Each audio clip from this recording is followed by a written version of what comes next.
Анашым рахмет, ең жақсы ана болғаныңыз үшін. Әкешім рахмет, тілегім, қорғаным болып, әрқашан қолдағаныңыз үшін. Мен үшін бәрін алып бергеніңіз үшін рахмет.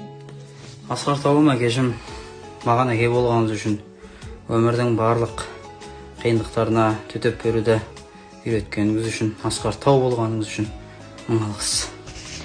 Түн ұйқыңызды 4 бөліп әлдилегеніңіз үшін анашым өзіңізге үлкен рахмет. Біздің ата-анамыз болғандарыңыз үшін сіздерге көп рахмет, алғысым шексіз. Біздің ата-анамыз болғандарыңыз үшін рахмет. Біздің ата-анамыз болғандарыңыз үшін көп рахмет. Әкешім, анашым қасымызда болғандарыңыз үшін мың алғыс. Біз сіздерді жақсы көреміз. Алада тәубаңа түс, жас сыйғып беріп сана